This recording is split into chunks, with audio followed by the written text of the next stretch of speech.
मैं doctor Rashmi Agarwal associate professor history SMB government college Nathdwara में हूँ। थर्ड ईयर हिस्ट्री का फर्स्ट पेपर हम ले रहे हैं, आउटलाइन हिस्ट्री ऑफ राजस्थान। पूर्व के ई कंटेंट में हमने राव मालदेव के विषय में जानकारी ली, जिसमें राव मालदेव के उदय सिंह के साथ संबंध और राव मालदेव के हुमायूं के साथ संबंधों के विषय में अध्ययन किया था। उसी अध्ययन के क्रम को आगे बढ़ाते हुए हम राव मालदेव और शेरशाह के मध्य जो गिरी सुमेल का युद्ध हुआ था उसके विषय में अब आगे हम अध्ययन करेंगे।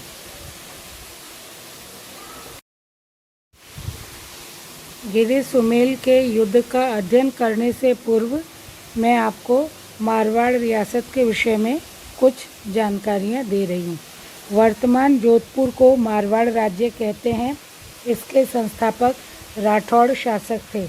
राठौड़ कुछ इतिहासकारों के अनुसार कन्नौज के गढ़वाल से ही निकले थे।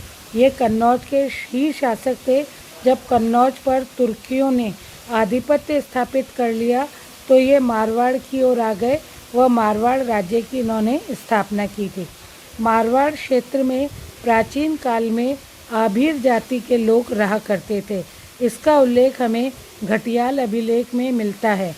महाभारत काल में बीकानेर तथा आसपास का क्षेत्र जांगल देश के नाम से जाना जाता था।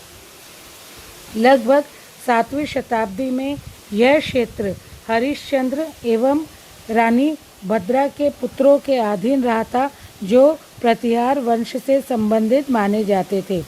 बिलाड़ा तहसील के बुचकला गांव में 816 ईस्वी के प्राप्त शिलालेख में भीनमाल के प्रतिहार राजा वत्सराज को परम भट्टारकर महाराजा धीराज परमेश्वर जी की वत्सराज का विरोध से भी संबोधित किया गया है।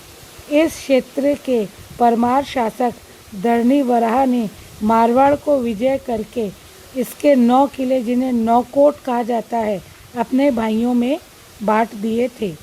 राव सिंहा ने 1273 ईस्वी में राठौड़ राज्य की स्थापना की। प्रारंभ में मारवाड़ की राजधानी मंडौर थी और इसी मारवाड़ के शासक राव मालदेव थे, जो एक महत्वपूर्ण शक्ति के रूप में उभर रहे थे।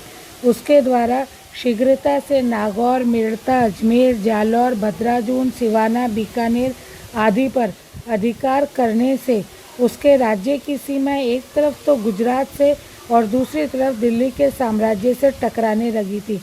मालदेव शेरशाह के दिल्ली के सम्राट बनने तक राजस्थान का सबसे महत्वपूर्ण और शक्तिशाली राजा बन चुका था।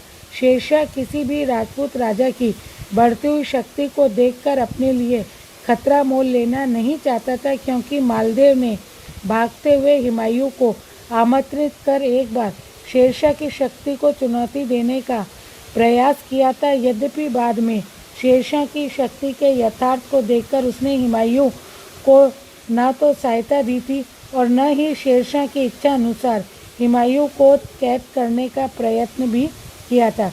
इस कारण शेरशाह मालदेव की शक्ति को नष्ट करना चाहता था।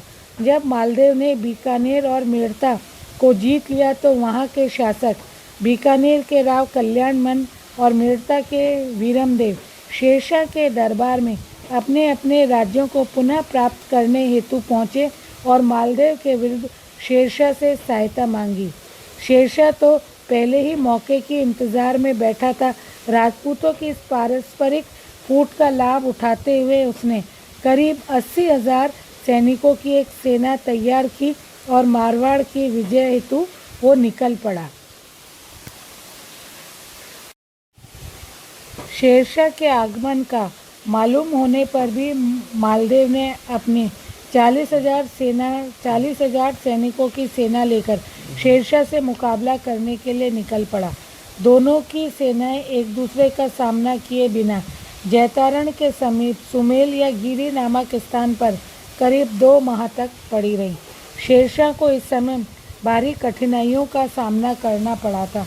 एक तो मारवाड़ का मरुस्थलीय प्रदेश, अपनी फौज के लिए रसद सामग्री, घोड़ों के लिए दाना चारा एकत्रित करना शेरशाह के लिए बड़ा कठिन हो रहा था। दूसरी ओर मालदेव स्वयं लड़ने के लिए तैयार ही नहीं था। वह उतना ही पीछे खिसक जाता जितना कि शेरशाह आगे बढ़ा करता था। इस तरह से मालदेव के हाथों में फंसा हुआ शेरशाह कीव कर्तव्य विमूढ़ सा बैठा हुआ था। इस विकट स्थिति से निकलने के लिए शेरशाह के द्वारा एक चाल चली गई। उसने एक झूठा पत्र तैयार करवाया जो मालदेव के सेनापति जेता व कूपा की तरफ से शेरशाह को लिखा गया था, जिसमें उनकी तरफ से यह आश्वासन दिया गया था कि वे युद्ध के अवसर पर मालदेव का साथ छोड़ देंगे तथा मालदेव को कैद करके शेरशाह को सौंप देंगे। यह पत्र मालदेव के खेमों के पास डलवा दिया गया, जिससे कि उसे आसानी से मिल जाए। मालदेव इस पत्र को पाकर आशंकित हो उठा और उसे अपने सरदारों पर विश्वास नहीं रहा। एक तरह से सरदारों पर उसने विश्वासघात का आरोप लगाया। शेरशाह से वह युद्ध न करके अपनी सेना के साथ धीरे धीरे पीछे हटने लग गया। उधर जेता व कूपा भी अपने ऊपर लगे इस विश्वासघात के कलंक को और आरोप को धोने के लिए 12,000 अपने अनुयायियों के साथ, जो कि मालदेव की सेना से पृथक होकर शेरशाह के विरुद्ध भयंकर युद्ध में सम्मिलित हो गए थे। लेकिन संख्या में कम होने के कारण अफगानों की विशाल सेना के सामने आखिर वे 12,000 सैनिक कब तक लड़ते रहे। उनका एक एक सैनिक युद्ध में मारा गया। मालदेव को जब तक सत्यता का पता चलता तब तक बहुत देर हो चुकी थी, लेकिन अब काफ़ी देर हो गई थी। ऐसी स्थिति में उसे विवश होकर वापस ही लौटना पड़ा। शेरशाह की यह विजय यद्यपि कूटनीतिक विजय थी, अन्यथा राजपूतों के शौर्य के आगे शेरशाह का यह कहना पड़ा था कि खुदा का शुक्र है किसी तरह से इस युद्ध में फतेह हासिल हो गई, नहीं तो मैं मुट्ठी भर बाजरे के लिए संपूर्ण हिंदुस्तान की बादशाहत को खो देता। युद्ध के बाद शेरशाह ने मालदेव का पीछा किया। मालदेव जोधपुर होते हुए सिवाना चले गए। अतः शेरशाह ने अजमेर से आबू तक उसका राज्य प्रदेश अपने अधिकार में कर लिया, जिसमें जोधपुर, नागौर आदि प्रसिद्ध स्थान भी सम्मिलित थे। मेड़ता वीरमदेव को और बीकानेर राव कल्याणमल को पुनः देकर बाकी मारवाड़ की व्यवस्था का दायित्व ख्वासखा और ईसा खां को सौंपकर शेरशाह मेवाड़ की राजधानी चित्तौड़ को जीतने के लिए आगे चल पड़ा। किंतु मारवाड़ की यह विजय शेरशाह के लिए स्थायी न रह पाई, क्योंकि उसकी मृत्यु के बाद 1546 ईस्वी में मालदेव ने मारवाड़ पर पुनः अधिकार स्थापित कर लिया था। इसी के साथ हमारा राव मालदेव पर जो अध्ययन किया जा रहा था वह समाप्त होता है।